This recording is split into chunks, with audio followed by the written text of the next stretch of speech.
یکی از بچه‌ها که امسال پایه 12 ازم خواسته بود که براش یه برنامه رسمی کامل بنویسم و بهش بدم برای 1 هفته و منم با خودم گفتم که بیام این برنامه نوشتن رو تبدیل به ویدیو کنم تا بچه‌های 10، 11 و 12 که همشون کنکور دارن از این برنامه استفاده کنن و دیگه نیاز به مشاور و هزینه‌های الکی نداشته باشن. بچه‌های پشت کنکوری هم در آخر ویدیو یه برنامه که خودم اجراش می‌کنم و چون خودم پشت کنکورم اون اجرا می‌کنم بهتون نشون میدم تا قشنگ دستتون بیاد که برنامه نوشتن چجوریه. و این ویدیو پارت 2 پارت 1 داره که تو آخر ویدیو تامنیل رو این بالا میذارم، بزنید سراغ ادامه ویدیو بدون تلف وقت. خب آقا من شما رو بگیرم و بیارم اینجا دوربین رو برگردونم تا قشنگ و کامل بهتون بگم که برنامه قبلی که نوشتم چجوری بوده و این برنامه رو چجوری میخوام براش بنویسم. خب همینطور که میبینید این برنامه قبلی بودی که من براش نوشتم، از شنبه شروع کردم و تا پنجشنبه براش نوشتم و دلیلش هم توی ویدیو 3 دقیقه‌ای که قبل این ویدیو گرفتم گفتم بهتون حتما اونم برید ببینید که تامنیلش دقیقاً اینجا میذارم و حتما برید اونم ببینید. تایم بندی ها همونجوری که میبینید 1 ساعته است و من برای روزایی که ساعت 2 تعطیل میشه اون رفیقمون 4 ساعت برنامه‌ریزی کردم. برای روزایی هم که ساعت 12:30 تعطیل میشه بازم 4 ساعت، حدود 4 ساعت و نیم 5 ساعت برنامه‌ریزی کردم همراه با ورزش خیلی مهمه. برنامه ایدئال برنامه‌ایه که تو همه کارتو بتونی انجام بدی. برای همین من اینجوری براش برنامه‌ریزی کردم. و خب همینجوری که میبینید تو اکثر روزا زیست رو ما داریم، مثل اینجا شنبه زیست داریم، یک شنبه زیست داریم، دوباره دوشنبه هم زیست داریم، سه شنبه هم زیست داریم و همین تو تا آخر زیست داریم ما. خب زیست مهمترین درس رشته تجربیه. اگر رشته ریاضی بودید میتونید گسسته و از این جور چیزا بذارید در خودتون و خب هر درسی که مهمه رو باید هر روز بخونید. بریم سراغ برنامه نوشتن اصلی امروزمون که کادربندی‌ها، زمانبندی‌ها و همه چیزشو کامل بهتون توضیح بدم. خب بچه ما برای شروع کار نیاز به یه همچین برگه‌ای داریم. میتونید برگه آچار استفاده کنید یا از این برگه‌ای که خودشون خط دارن هم میتونید استفاده کنید. اینا یک خورده بهترن، البته فرقی نمیکنه با برگه آچار، اما خط کشی که میکنید با اینا یه خورده دقیق‌تر در میاد. من دوربین رو برمیگردونم تا قشنگ کادربندی‌ها رو ببینید. شاید ویدیو رو سریع کنم که زیاد خسته کننده نباشه، اما خب در نهایت توضیح میدم که کادربندی‌ها و زمانبندی‌ها چجوریه و همه‌شو کامل بهتون نشون میدم. خب بچه‌ها من این بالا هم ویدیو رو یکم سریع میکنم که خسته نشید، فقط کادربندی‌ها و زمانبندی‌ها رو بهتون نشون میدم و در نهایت یه توضیح بهتون میدم. بزن بریم. اینو برنامه قبلی است که من براش نوشتم و این برنامه قبلی ابعاد و اندازش دقیقاً چیزی که ما الان می‌خوایم. پس اینو می‌ذاریم روی این برگه تا ابعاد و اندازش در بیاریم و کادربندی‌هاش هم شبیه همین انجام بدیم.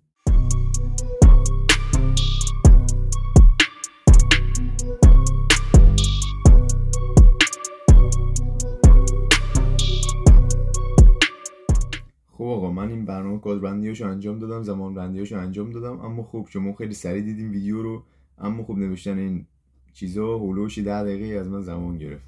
ببینید تا اینجا اینجوری پیش رفته. خب تایما رو این بالا می‌نویسیم، روزای هفته رو این کنار می‌نویسیم از شنبه تا پنجشنبه و روزایی که اون جایی که درس نمی‌خونیم و یه آشور می‌زنیم که حواسمون باشه وقت تو نوشتن برنامه اشتباه نکنیم. حالا بریم سراغ برنامه‌ریزی درس‌ها که خب این برای هر کسی جداه، اما من بهتون نشون میدم و خب مدل برنامه نوشتن خودم بهتون میگم که متوجه بشید مثلا چه درسایی رو کجا بذاریم، تو چه ساعتی اول کدوم درس رو بخونیم، آخر کدوم درس رو بخونیم و از این حرفا. بزن بریم که اونم بنویسم و بهتون نشون بدم کامل و متوجه بشید که طرز برنامه نوشتن من چجوریه. خب ببینید این دوستمون که از من خواسته براش برنامه بنویسم نزدیک امتحانات میان ترمشه، یعنی توی امتحانات میان ترمشیم در واقع و نزدیک امتحان ترم نوبت اوله و من باید یه جوری هوشمندانه این برنامه رو بنویسم که بتونه درس‌های عمومیش هم کامل تموم کنه و درس‌های تخصصیش هم طبق برنامه قلمچی بتونه پیش بره که تو نیم سال دوم با پیشبرد سریع بتونیم برسونیمش به اون چیزی که میخواد و خب رتبه‌ای که میخواد بیاره.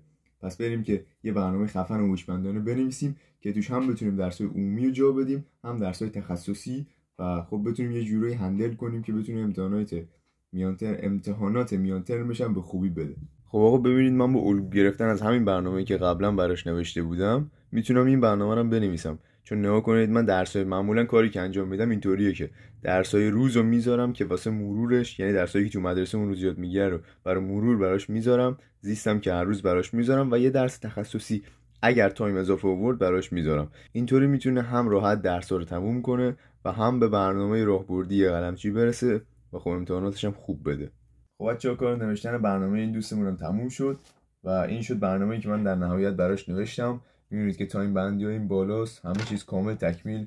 می‌خواید یه اسکرین شات من اینجا میگیرم که برای خودتون یه اسکرین شات حتما بگیرید و این چیزی که میبینید یه تایم بندیاش بالاست، روزای هفته اینوره و روز پنجشنبه و جمعه اختصاصا یه تایم بندی جدا داره که میشه 8 ساعت در روز. اگه تونستید میتونید بیشتر هم بخونید تا 10 ساعت هم بخونید، هیچ فرقی نمیکنه، طبق تواناییتونه. من برای دوستمون 8 ساعت نوشتم که خب خسته نشه و بتونه تایماشو دقیق اجرا کنه و بین هر یک ساعت درسم نیم ساعت براش استراحت گذاشتم که مغزش ارور نده دیگه، بتونه کافی بخونه به طور کافی و قشنگ همه رو انجام بده با هم دیگه. این دوستمون گفته بودش که توی روز سه‌شنبه امتحان ریاضی داره و خب ما براش توی دوشنبه 1 ساعت و نیم ریاضی گذاشتیم. طبق چیزی که قبلا هم از ریاضی خونده و بلده میتونه اینو اجرا کنه و خب نمره خوبی هم از امتحانش بگیره.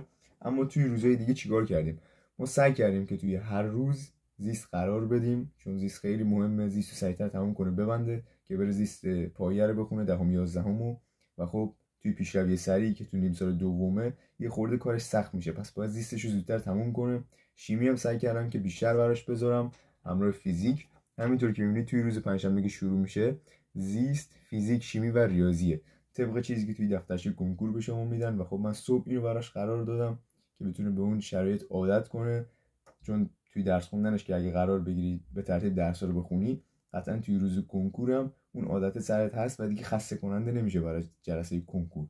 واسه این به شما پیشنهاد میکنم که توی روزایی که مثلا صبح پنجشنبه یا صبح جمعه این چیزا رو بچینید و ترتیبش هم اینطوری: زیست، فیزیک، شیمی، ریاضی، یا مثلا زیست، شیمی، فیزیک، ریاضی. اینطوری میتونید توی کنکور هم یه حالت بهتری داشته باشید، خسته نشید و بتونید اون رو صندلی نشستنتون دیگه واسهتون اذیت کننده نیست، چون عادت کردید بهش قبلا و خب توی این شرایط قبلا بودید. و اما یه نکته دیگه که خیلی مهمه توی برنامه‌ریزی اینه که شما حتما ورزش بکنید. اینجا رو نگاه کنید، 2 روز در هفته من براش ورزش گذاشتم، همراه دوش و هر چیزی که بعدش انجام میشه قبلش انجام میشه فرقی نمیکنه. کلا 1 ساعت و نیم اختصاص میدیم به ورزش. روزای یکشنبه و سه‌شنبه تایمش آزاد بود، من براش گذاشتم. شما هر روزی که آزادین تا نهایتا هفته 3 بار برای خودتون ورزش بذارید. این دوستمون داخل یک هفته 2 روزش آزاد بوده، یکشنبه و سه‌شنبه. منم براش همون ورزش گذاشتم و 1 ساعت و نیم مجموع ورزش و دوش گرفتن و کارهای بعدش رو براش جمعش کردم که بتونه سریعتر کار انجام بده. اینجوری هم ورزش نکنید که مثلا برید یه ورزش سنگین بکنید که خسته بشید و تایم بعدی درسیتون رو عقب بیفتید و نتونید انجامش بدید. نه، یه ورزش سبک که فقط روحیه‌تون عوض بشه، بدنتون رو فرم بیاد و خب اون خونریزی تو مغز و بدنتون جریان پیدا کنه. خونریزی میگم، جریان خون تو بدنتون جریان پیدا کنه و خب هوشیاریتون میره بالاتر دیگه. قطعاً ورزش هم داشته باشید حتما. خب همینطورم که از اینجا ببینید توی روز شنبه من براش 3 تا تایم فارسی گذاشتم، چون که یک شنبه امتحان فارسی داره و خب یه چیز خیلی کمی بلده. واسه همین 3 تا تایم یعنی هولوش 3 ساعت براش فارسی گذاشتم که خب بخونه و یاد بگیره اون چیزی که میخواد، نمرهشو بگیره.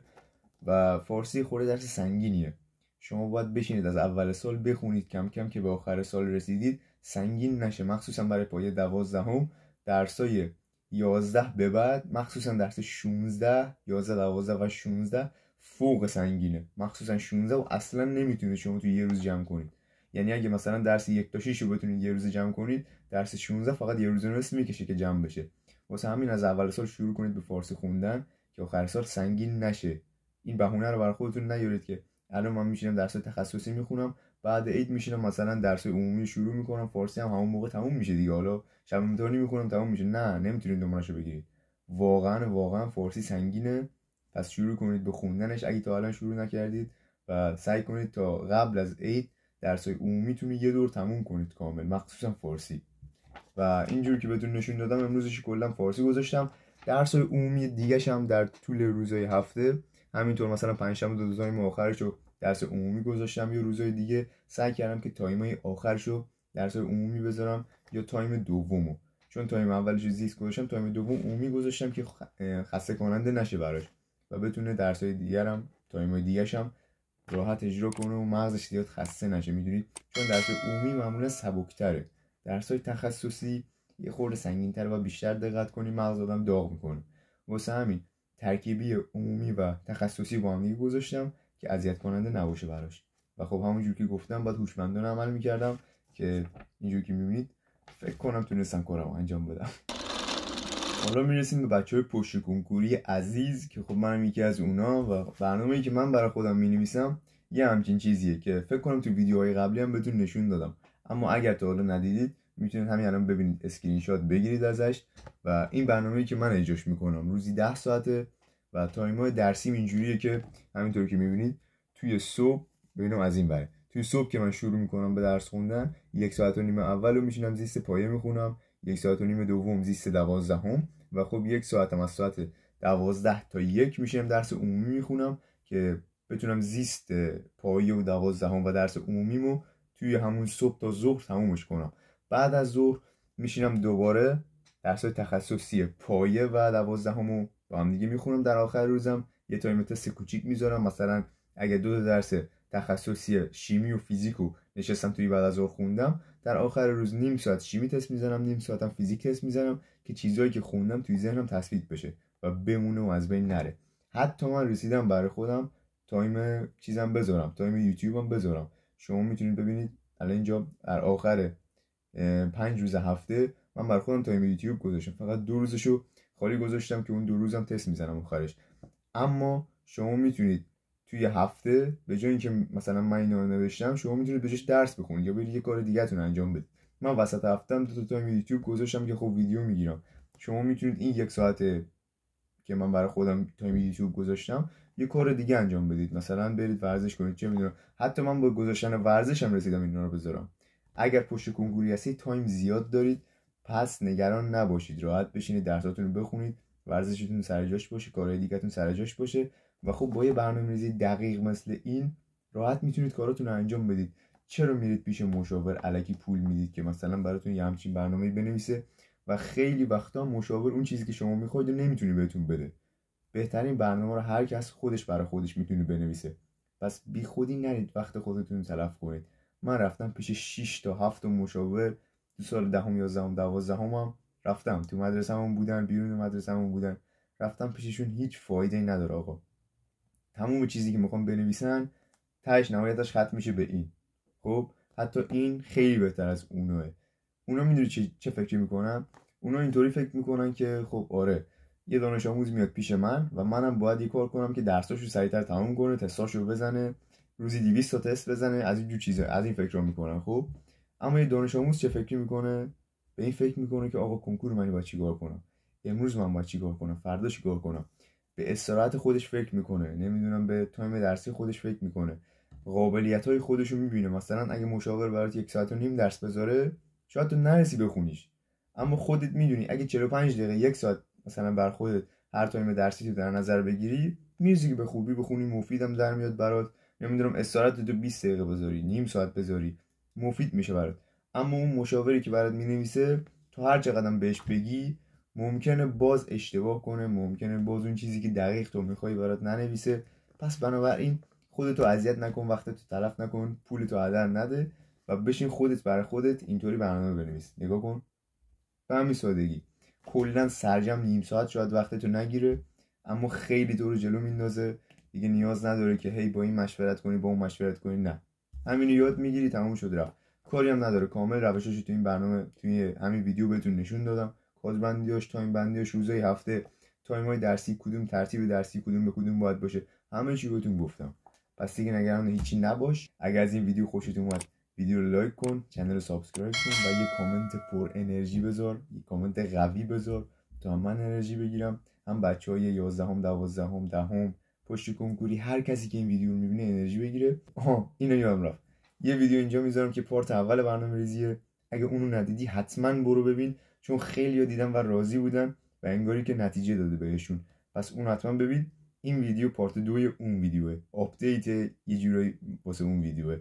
پس اون ویدیو میذارم اینجا، حتما برو ببینش. اگه از این ویدیو خوشت اومد که گفتم لایک، کامنت، سابسکرایب همه کار بکن.